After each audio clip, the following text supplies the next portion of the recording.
Thank you and welcome back. This is Nigeria Watch. We're going straight to analysis of some of the newspaper headlines. We earlier brought to you the report that from the Punch newspaper that the annual general meeting of the Nigerian Bar Association is currently holding at the Eco Hotels and Suites, Victoria Island, Lagos. The presidential candidates of the People's Democratic Party, the PDP, the Labour Party, Atiku Abubakar and Peter Obi, respectively, were present at the event.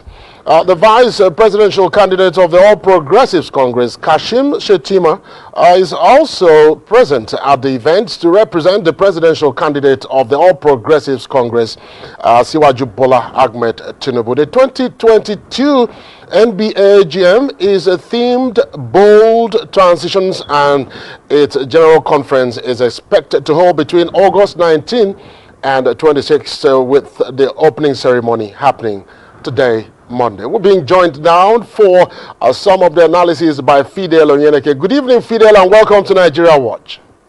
Thank you very much. It's a pleasure being with you. It seems to be the most talked about thing today, NBA conference in Lagos. A lot of tantrums on the social media, and of course a lot of things happen today. What do we make of the theme? Let's first start with the theme of the NBA conference, talking about a bold statement, a bold transition rather, as stated. Well, first of all, it is very apt, because it is coming at a time when the country is moving from the 8 years of a government at the national level to another 8 years. So it's a very serious transition period. And even for NBA too, it is also a transition period for them. Probably that one is internal to them. But the most important thing is that for the nation, there is this radical change in all aspects of leadership.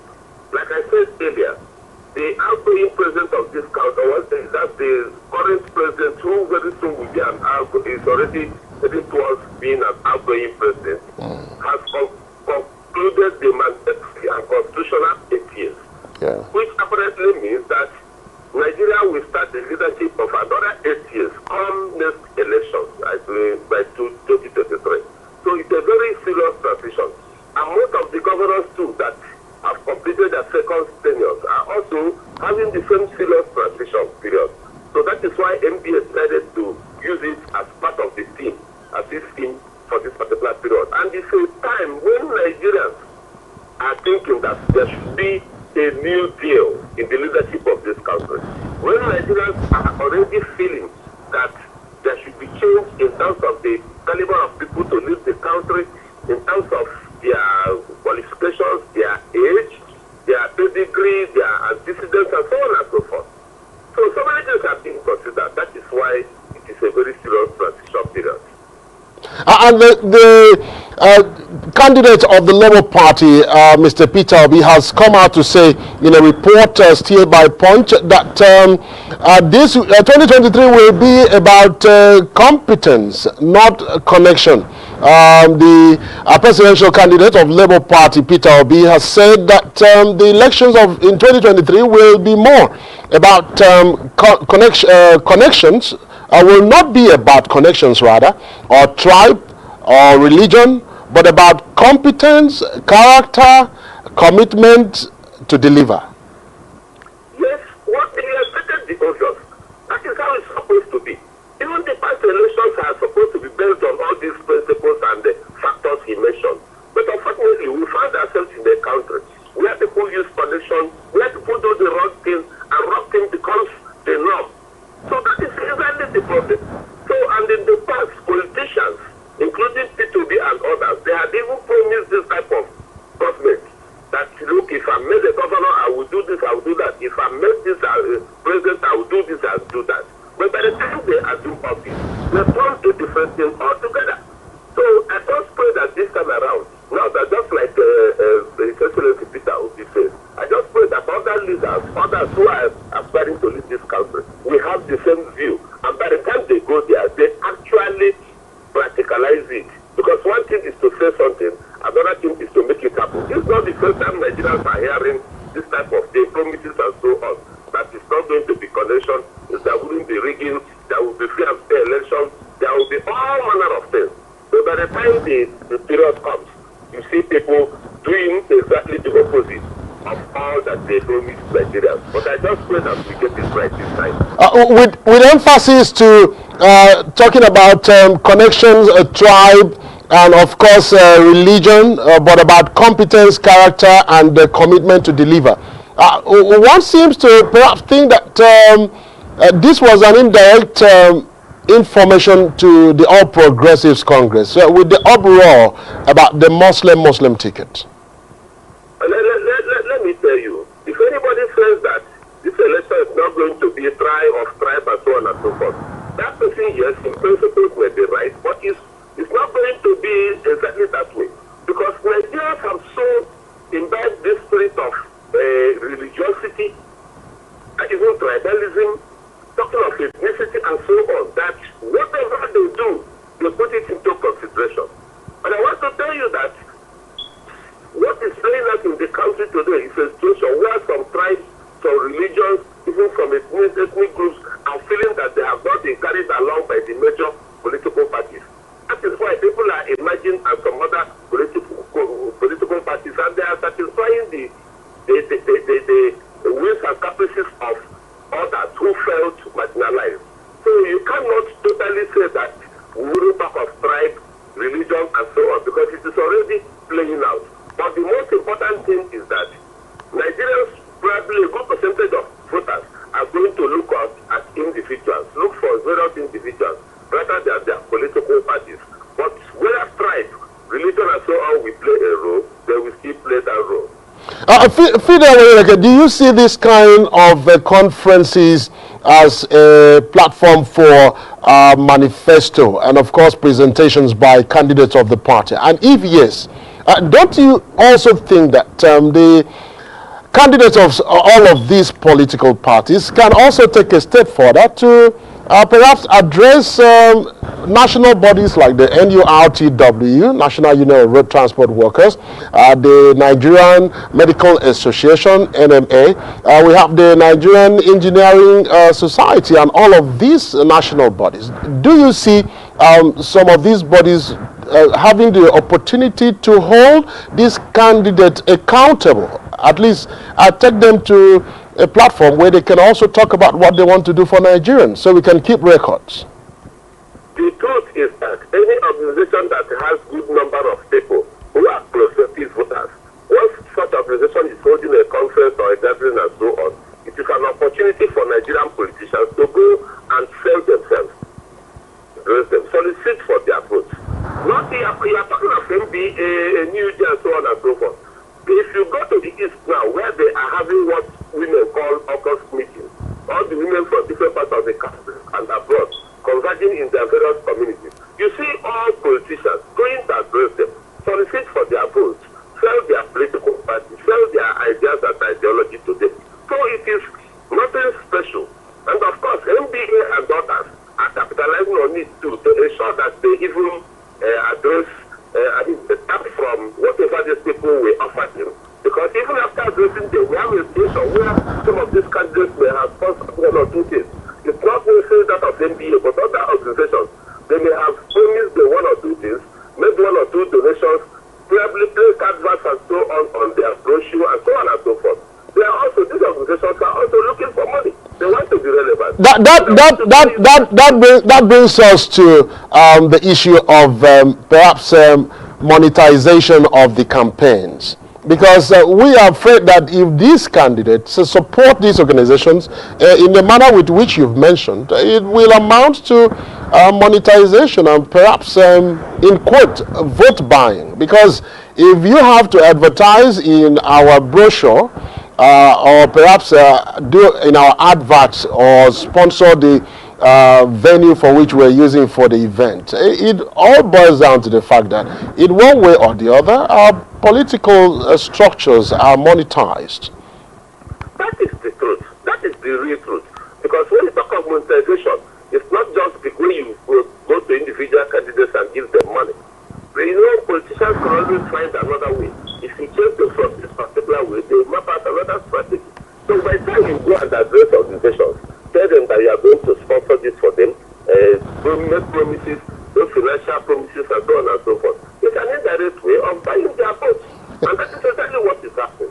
I gave you an example where various groups and organizations, including women associations, churches, and so on, whatever ceremony they are holding now, all these candidates go there, talk to them, make donations in millions, and so on and so forth. And I want to tell you that, if the organizations and professional bodies really mean well, then if they invite candidates, they should also invite the candidates of all the registered political parties. Give them equal platform, equal opportunity to address them. If addressing them will mean anything, if not for probably financial benefits and so on, and if not for because of the interest of members of these organizations who are carrying members of different political parties. Because if you go to SDA, you go to Nigerian Military Association and so on, there are politicians, most of them belong to various political parties. So they might have even influenced the invitation of some of these their candidates and so on and so forth. If it is something that is being done on a fair ground and so on, all the political parties should have been allowed their presidential candidates to come and address NBA and come and address other organizations. But since it's only few that invited and they came, then you are already segregated, and it does not about way for the political development of this country. Okay, meanwhile, the candidate of the People's Democratic Party, talking about the former Vice President, Atiku Abubakar, has said that the NBA conference, that the new Nigeria is possible in a bold man of experience. And he was talking about himself. Well, we're going to talk about all of this when we come back from this short break. Stay with us. This is Nigeria Watch. We'll be right back. Stay with us.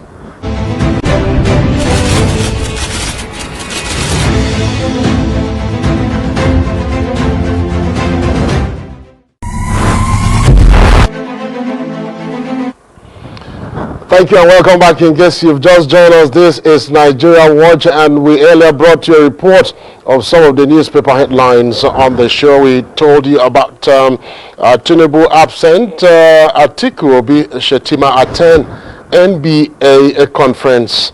And see, with the Punch, we brought you a report that 2023 will be about competence, not connection. Peter Obi. And we are going to talk about the issue of new Nigeria possible in a bold man of experience, where our former Vice President Atiku Abubakar perhaps is hailing himself here and perhaps presenting himself as the man for the job. The presidential candidate of the People's Democratic Party, PDP, Alhaji Atiku Abubakar, has said that Nigeria needs a bold man with experience that will make the country's economy, art and culture, sports, security, education, all this work effectively. Fidel Oyeleke, it seems Atiku is ready for the job, is putting himself forward, and in such a big gathering, he's made himself available without cutting corners. The truth is that any of the candidates, all of them are supposed to be ready for the job. For you to emerge as the candidate of a registered political party simply means that you are ready for the job. So, and what he has said, it's good, because if you don't have the experience, you cannot apply enough competence in the leadership of the country. For us to fix Nigeria now, we require somebody with experience, quite all right. But he's not the only person that has the experience.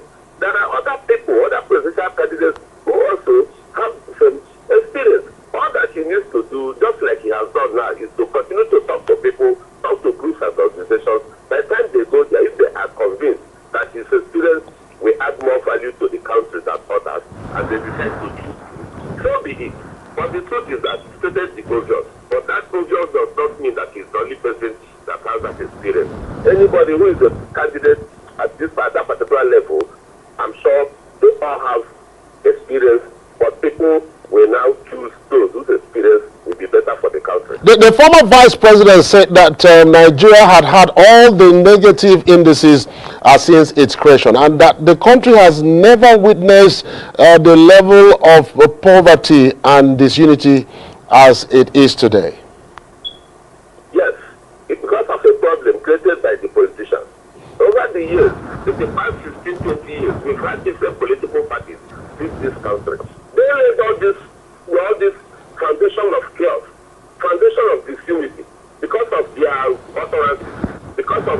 equitable way to distribute amenities because of the type of government they ran, government that have not been inclusive. And by the time politicians make unguarded statements that have divisive tendencies, the result is what we are witnessing today. So unless they change, but we expect them to change, even those who are going to take over must be people who will be sincere to lead this country and lead it aright. Know very well that they are elected to lead the country and not to lead a tribe, not to lead a religious group, and not to lead a particular section of the country. That is the only way we can be sure that all these things will be changed. What we are witnessing today, as we pointed out, are the wrong foundations laid by our past leaders. There seems to be some level of reprieve, talking about Independent National Electoral Commission, INEC, assurances that Nigerians, that the result of the 2023 elections will be transmitted electronically. Don't forget, just about a few days ago, there were rumors that results will be transmitted manually. I think that information was misconstrued. But INEC has come out to clarify issues by the INEC commissioner and said, no, we're going to transmit results electronically. The question now is, do we see perhaps a perfect election in 2023 with the electronic transfer of results through the beavers? First of all, I was surprised that such a rumor just came like that. And in fact, I don't know the source of the now. INEC should even find the source of that particular misinformation. But luckily and good enough, I saw the retraction by INEC and the explanation. Because the situation where somebody will be talking of transmitting results manually this particular time, will be the height of embarrassment to the nation. If you are talking of collating, probably you should transmit and there's another collation, higher of collation that may be manual. It's even a different thing. Why we all jumped off because of the signing of the electoral bill is because of this particular issue of transmission of results. And I want to tell you, as you answer to your question, is that definitely once results are transmitted electronically, it was done in APC and Osun State. I want to tell you that we are going to have a credible election. We are going to have an election that will be acceptable to the international community and to Nigerians. We are going to have an election that will satisfy the yearnings and aspirations of Nigerians. It's going to be good. That is the only way we can ensure credibility. That's the only way we can ensure that things are gotten the way it's supposed to be. So, transmission of the election electronically should be the best for us. And just before we call this a quit, the Senator Kashim Shettima Ibrahim Shekarau, former governor of Kano State, has confirmed his movement out of Kwankwaso's New Nigeria People's Party. Kwankwaso says he was humiliated by Shekarau says Kwankwaso humiliated him, and of course, barely 90 days into the party, now he's jumping out. Can you guess where Shekarau might be going? He is behaving like a typical Nigerian politician, moving from one particular political party to the other. This is not the first time Shekarau is moving. You can mention all the political parties he jumped from. Instead, he had always been good in ensuring participating fully in the formation of such parties, after which he will move. So it's not even news. Most Nigerians will not be surprised that he's falling apart now with one party. But tomorrow, they will also be together. That's exactly the normal way they've been doing their things. Because we don't have clear-cut ideology, political parties. That is why people move from one particular party to the other. By the time we have parties that have ideologies and people follow the ideologies of their political parties, you will see that this incessant defection from one party to the other will be minimally reduced. Thank you. Shekarau has done probably what some people may have expected, but something that is not a surprise to most of the Nigerians. Thank you so much, Fidel Oyeleke. It's always a pleasure having you on Nigeria Watch. And we have the good news that scores killed as Nigeria Air Force jet bombard Shekarau's successor's hideout the enclave of the leader of the Islamic State of West Africa province, ISWAP, Faye Bar Yusam in Sambisa Forest, has come under heavy bombardment from Nigerian Air Force fighter jets. This seems to be good news for the fight against terrorism. Well, it's good that it's happening. Let us jointly fight terrorism to ensure that we have peace in this country. The military should continue to do what they know best to do, and do it without bias and without sentiment. Thank you so much, Fidel Oyeke. Looking forward to seeing you tomorrow on the show. Yes, it's a pleasure being with you.